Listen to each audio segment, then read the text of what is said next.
Good evening and welcome everyone to our online program, Out of the Darkness and Into the Circle of Lights with Libby Searsniak, made possible through Friends of the Library through gifts to the Indianapolis Public Library Foundation. My name is Montoya Barker for the Indianapolis Special Collections Room with the Indianapolis Public Library. Please use the chat throughout the presentation to ask questions or leave comments for our speaker. We'll answer your questions at the end of the presentation. Tonight, I'm pleased to welcome our speaker, Libby Searsniak, to present Out of the Darkness and Into the Circle of Lights. Libby, can you hear me? I can. You're all set. All right. Thanks, Montoya. And thank to all of you for joining me tonight for this. First, I want to start my presentation with a bit of a disclaimer.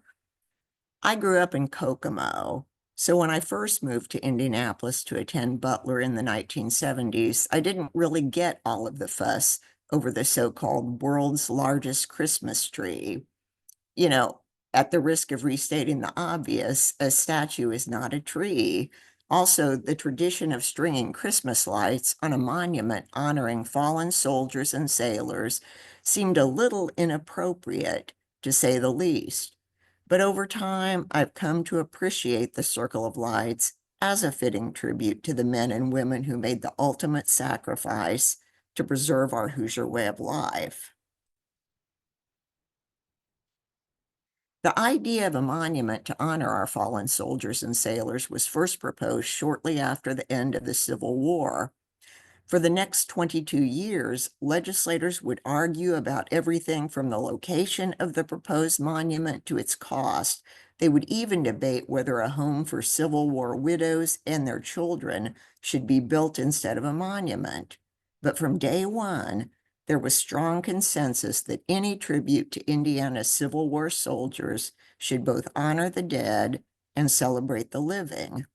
Over the past 130 years, the Soldiers and Sailors Monument has been the site of thousands of celebrations and has become an icon for the city of Indianapolis. One such celebration was proposed by a Greek immigrant in 1913. When his first son was born 2 years earlier, Pantelis Kaphoros celebrated by firing 21 fireworks, or bombs, as they were then called, from the roof of his restaurant on West Maryland Street, thrilling thousands of Indianapolis residents who watched the 10-minute display of pyrotechnics. So when his second son was born in 1913, Kaphoros was hard-pressed to find an equally festive way to celebrate. Although he was just as delighted with the birth of his second son, Greek tradition reserved the 21-gun salute for the first male child. So the proud father turned to something uniquely Hoosier as a way to celebrate the latest addition to the family. Although I am not a rich man, Kaphoros told the Indianapolis Star, I would be willing to give $500 to illuminate the Soldiers and Sailors Monument at night. It seems to me that something is lacking about the beautiful structure, he said. Indeed, something was lacking. In the 20 years since Victory had been hoisted to the top of the monument, only daytime visitors had seen her face. 4 candelabras stood at the base of the monument, lighting up the sculptures near the ground, but casting the rest in murky shadow. By night, the top half of the monument was veiled in darkness, except for a handful of special occasions. Although the Greek immigrant's proposed tribute to his son never came to fruition, he echoed the sentiment of many local residents who wanted to see the monument lit up against the night sky.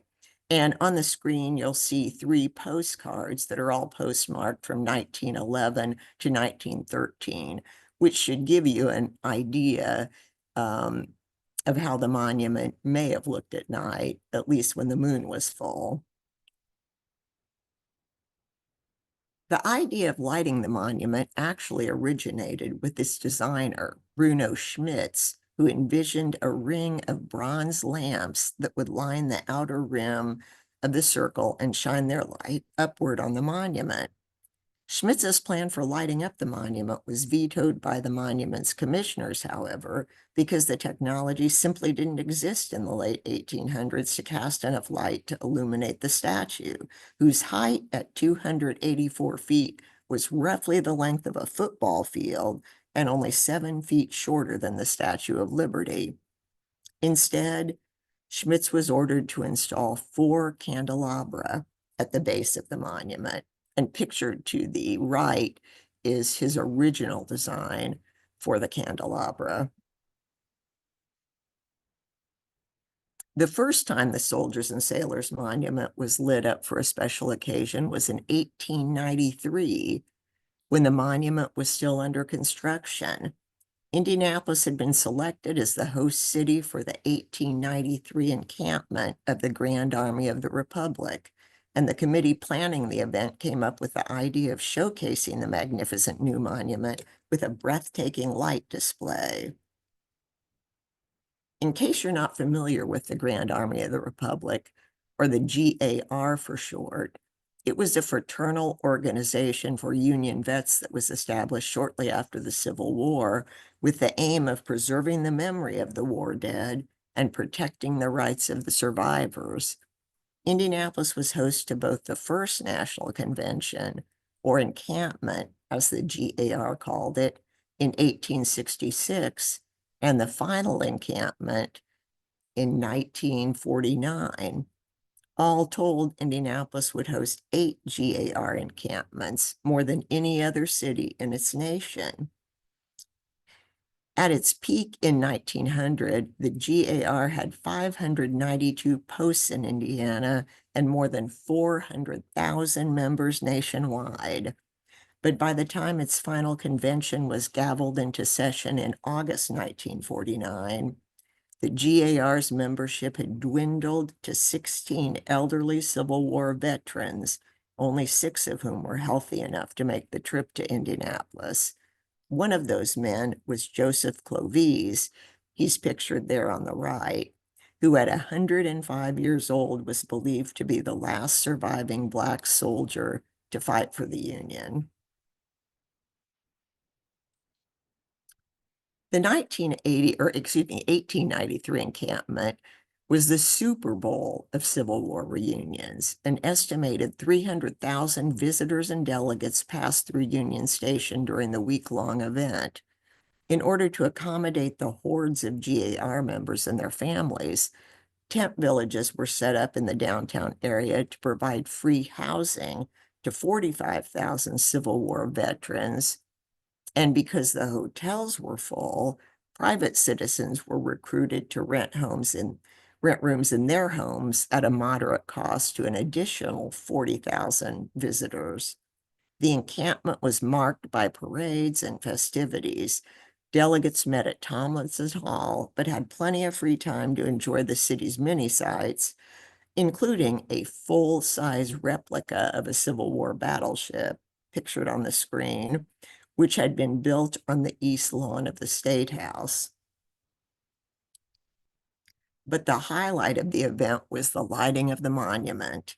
Because the technology was still new, various components of the lighting scheme were tested throughout the week-long encampment.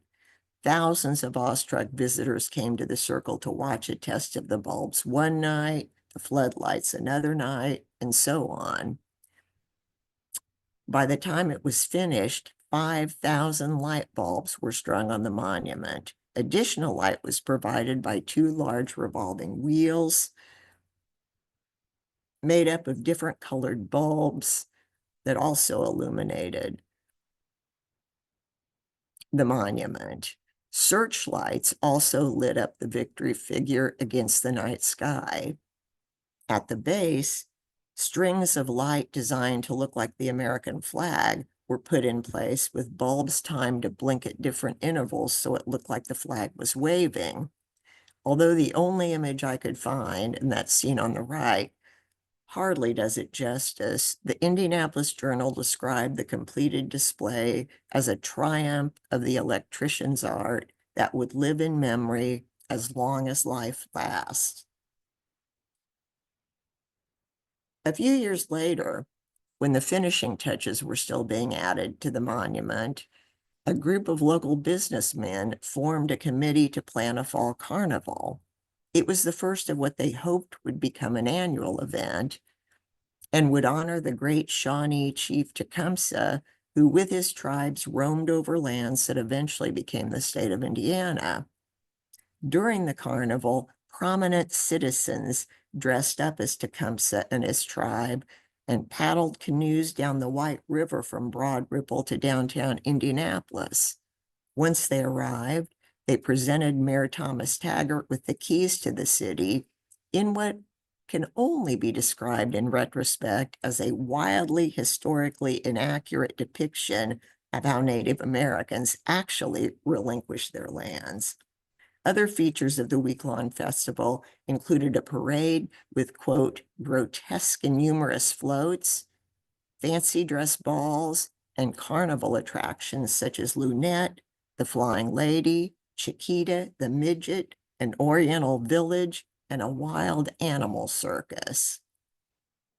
But the highlight of the fall carnival was the Magic Circle. For 10 cents a ticket, visitors could enter the Magic Circle through an arch on South Meridian Street.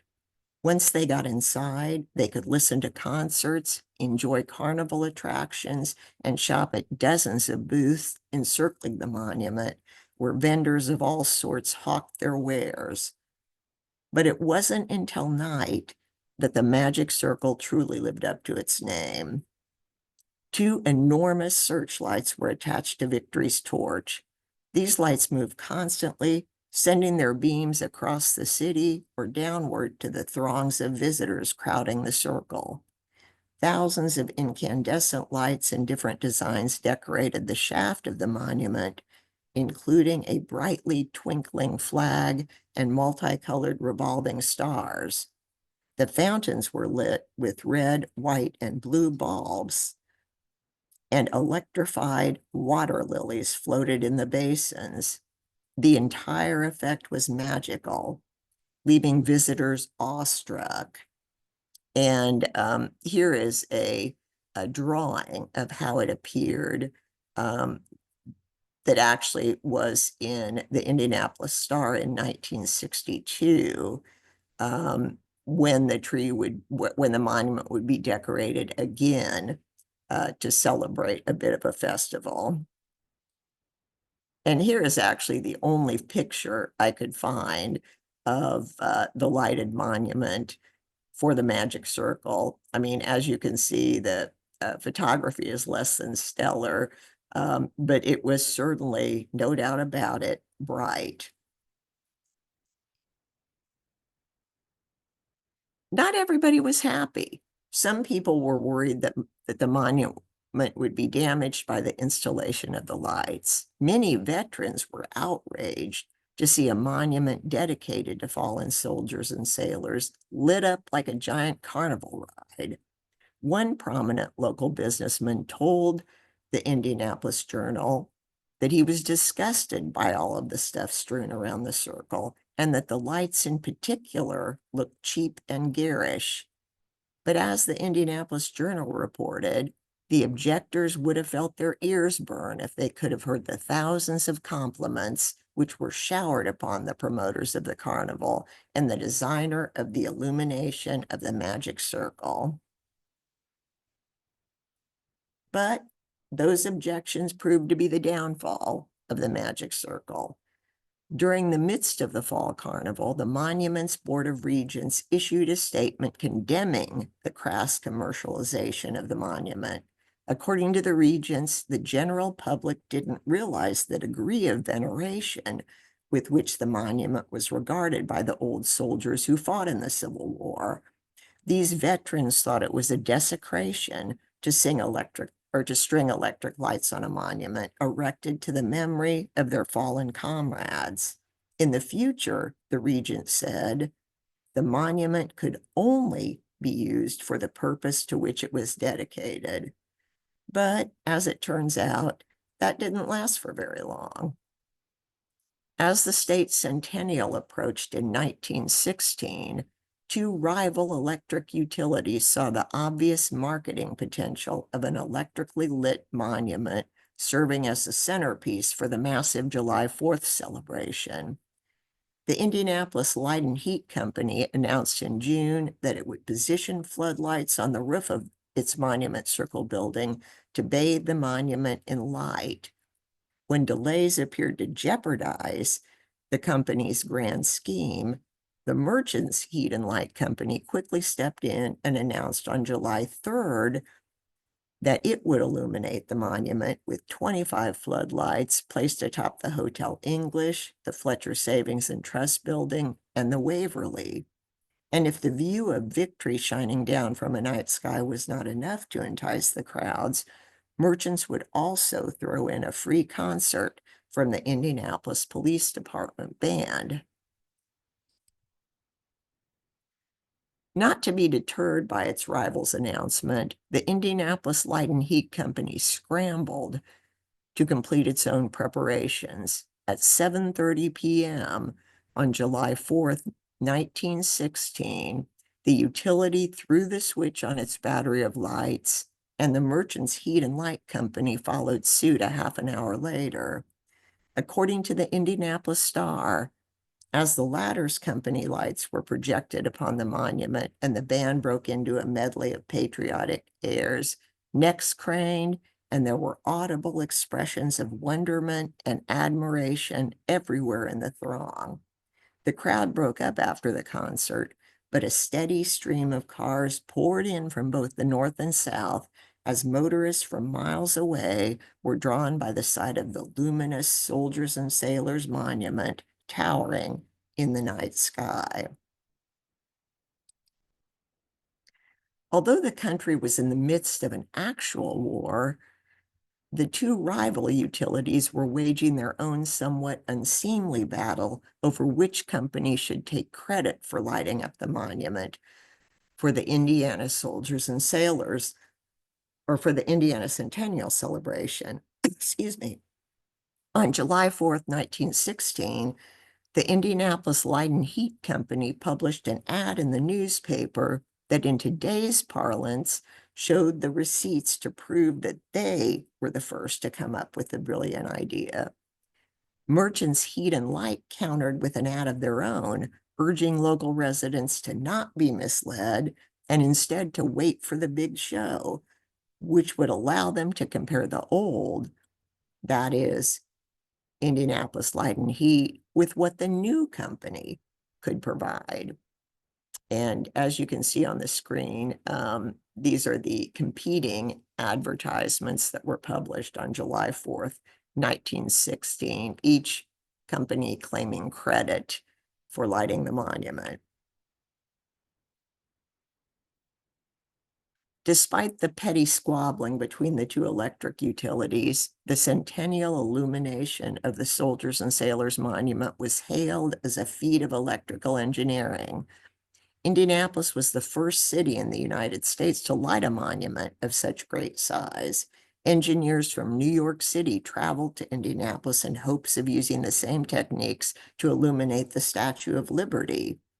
But after the centennial, the monument would remain dark again for more than a decade. In 1924, local businessman Carl Lieber proposed an upgrade to the monument's lighting. Lieber wrote letters to the newspapers arguing that the candelabra were not part of Schmitz's original design and that the architect had instead wanted to illuminate the entire monument with floodlights. Although the technology for such lighting was not available when the monument was dedicated in 1902, by 1924 floodlights were being used to light up the Washington Monument and the White House. The Indianapolis Chamber and other civic groups quickly hopped on board. After all, the monument had become an iconic symbol for the city and deserved to be equally visible in both night and day. A campaign was launched to raise funds both by private donations and legislative appropriations. 5 years later, floodlights were finally installed in the base of the candelabra. The switch was flipped at dusk on October 1st, 1929. Except for times when the monument went dark during wartime or renovations, the Soldiers and Sailors Monument has been illuminated year-round ever since. And here's a photo from around that time that should give you an idea of how the monument appeared as it was originally floodlit. So quite a difference from the earlier postcards that we saw. Still, Victory remains pretty dark. So although the monument was now illuminated at night, when Christmas rolled around, it still looked dark and foreboding when compared to all of the festively decorated storefronts in downtown Indianapolis. This didn't escape the notice of prominent local architect Edward Pierre. On a cold Christmas Eve in 1937, Pierre strolled around the circle after finishing his Christmas shopping and thought how gloomy it looked. An idea popped into his head. Why not decorate the circle during Christmas as a bright spot of hope and peace for the city?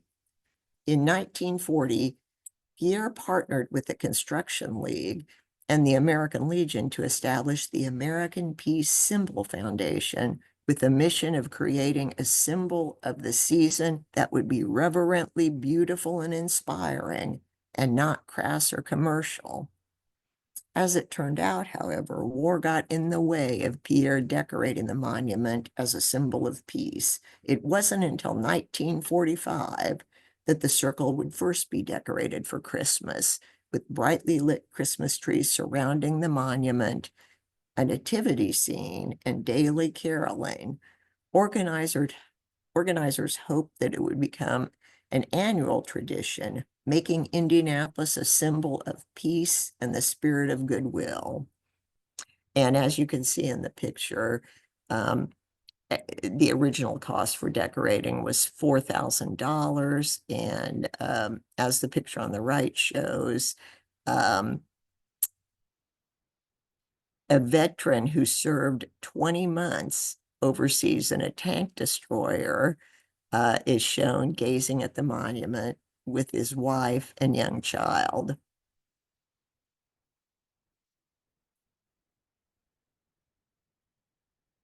Although the organizations were striving to avoid the crass commercialization that doomed the Magic Circle in 1900, it's probably worth noting that retail interests played a large role in raising funds for the decoration, such as the display on the screen that was sponsored by the Indiana Retail Liquor Association. Here's another view from the 1950s that shows how the Christmas decorations on the circle looked before the monument was morphed into the world's largest Christmas tree. Although this photo was taken after the lights had been shut off for the evening, it's still possible to make out the circle of trees lining the monument's base.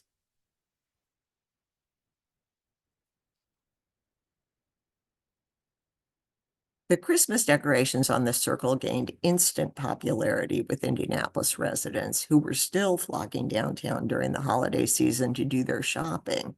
The Indianapolis Christmas Committee was established in the late 1940s and put in charge of the holiday decorations.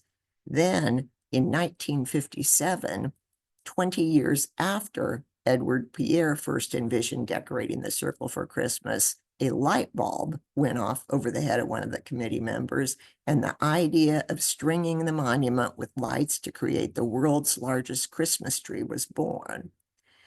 But the idea was quickly dismissed as too impractical and too expensive.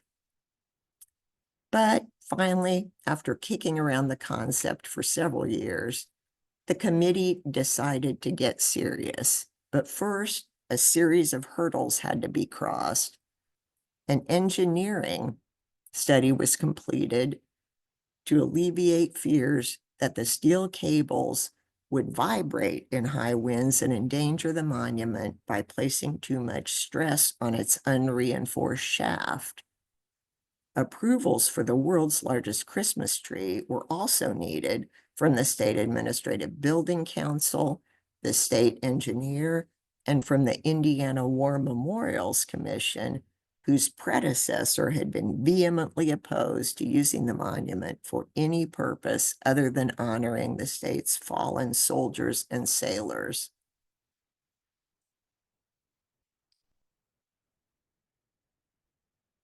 But all the approvals were granted, and the planning paid off on December 1st, 1962, when Mayor Albert Loesch flipped a switch and, quoting the book of Genesis, said, "Let there be light."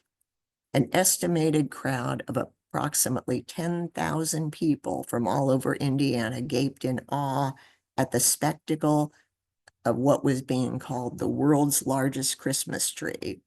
At 246 feet tall, the would-be Christmas tree was topped with 4 7-foot-tall stars and decorated with 6,000 color lights winding around steel cables. 8 actual Christmas trees lined the circle's exterior. The traditional nativity scene would be displayed in the East Basin, and Santa Claus would deck the West Basin. Organizers believed that the tree would be visible for up to 25 miles.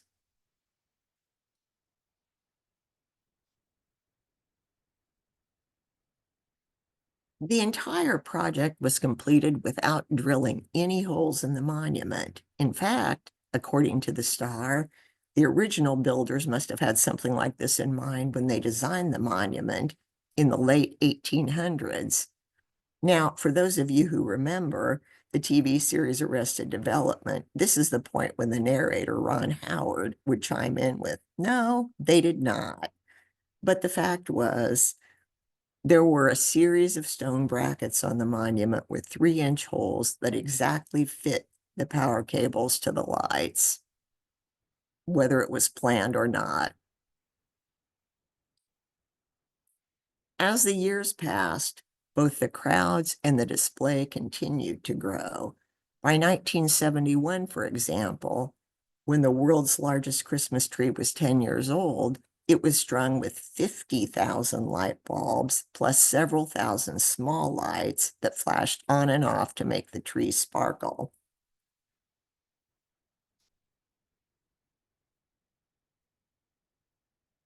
But did Indianapolis really have the world's largest Christmas tree? First of all, was there an entity who decided it was indeed the world's largest? It's sort of like the diner you can find in every Indiana town that claims to have the world's best tenderloin. You always wonder, who decided that? Second, what do we mean by Christmas tree anyway? According to the Guinness Book of World Records, the world's tallest cut Christmas tree was a 212-foot Norway pine that was displayed in the parking lot of a Seattle, Washington shopping center in 1950. However, at 246 feet, our tree clearly came out on top. A 15-story artificial Christmas tree that was displayed at the headquarters of the National Enquirer during the 1980s also laid claim to the title, but at a mere 144 feet, it clearly fell short of our tree. And then in 1999, a group of school children in Florida made the Guinness Book of World Records for the largest Christmas tree made entirely out of canned food. A total of 9,773 cans were stacked on top of each other, breaking the existing world record by nearly 3,000 cans. But at a mere 8.5 feet, it didn't even come close to our tree. But despite our claim for having the world's largest Christmas tree made out of something that is clearly not a tree, the fact is that the crown has rightly belonged to Kings Island since 1970. One, for more than 50 years, the Ohio Amusement Park has strung lights on its 330-foot replica of the Eiffel Tower, topping our would-be world's largest Christmas tree by nearly 100 feet. Despite evidence to the contrary, Indy kept claiming it had the world's largest Christmas tree until 1999, when organizers finally decided it was time for a change. Other than the relocation of the nativity scene from the base of the monument to Christ Church Cathedral, the Christmas decorations on the circle had basically remained the same since 1962. The new millennium was approaching, and Indianapolis Downtown Inc. established a steering committee to decide how to dress up the monument circle for the holidays. 5 choices were presented to the public for a vote. First, get rid of all the decorations. Second, keep everything the same, just replace the outdated lights. Third, add green netting and glittering elements between the strands of light for some daytime dazzle. Fourth, keep the same style of lights, but add toy soldiers, candy canes, and silvery stars. And finally, build silver castle walls around Monument Circle and line the circle with gold reindeer and lighted trees.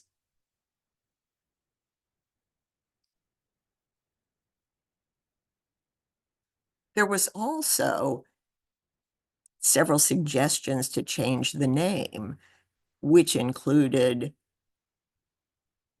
Monumental Tree of Lights, and finally Circle of Lights. And as we all know, the winning name for the decorations was the Circle of Lights. The majority of those who responded to the survey also favored the fourth option, that is, keep the tree as is with updated lights, but add the toy soldiers, candy canes, and silvery stars. This view was generally panned, however, by architects and urban designers who urged the commission to keep the design elegant and refined and to avoid turning the Soldiers and Sailors Monument into a Disney-like scene.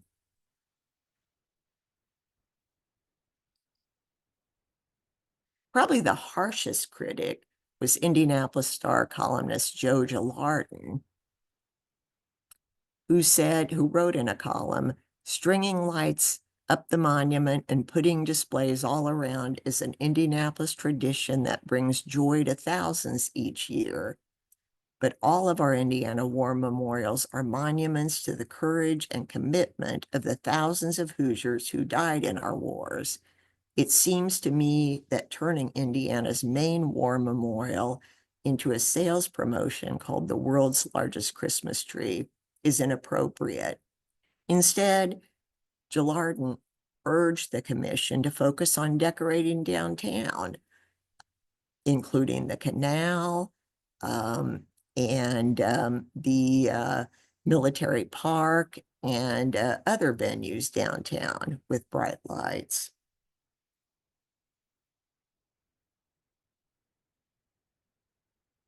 An estimated 80,000 people gathered downtown on the Friday after Thanksgiving to see the first circle of lights.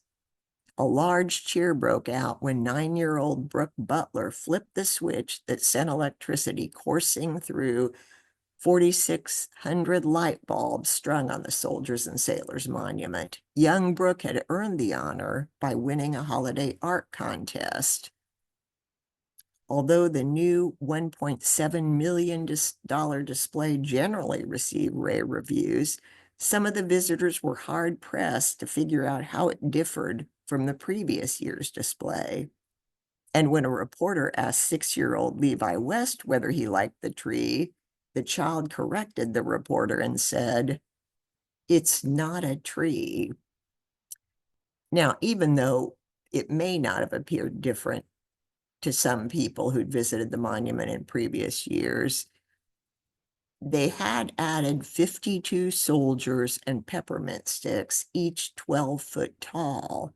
In addition, nearly 60,000 twinkly lights were added to the trees surrounding the circle.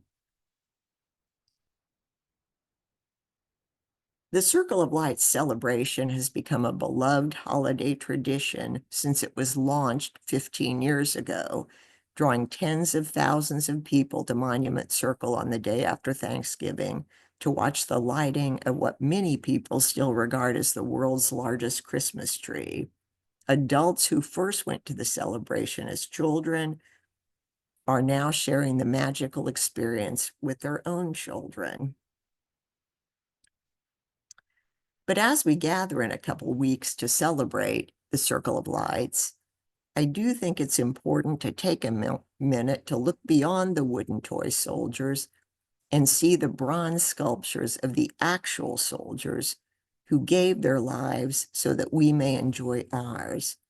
Because as Governor Oliver P. Morton said to the legislature when the monument was proposed in 1865, let us honor the dead, cherish the living, and preserve in immortal memory the deeds and virtues of all as an inspiration for countless generations to come.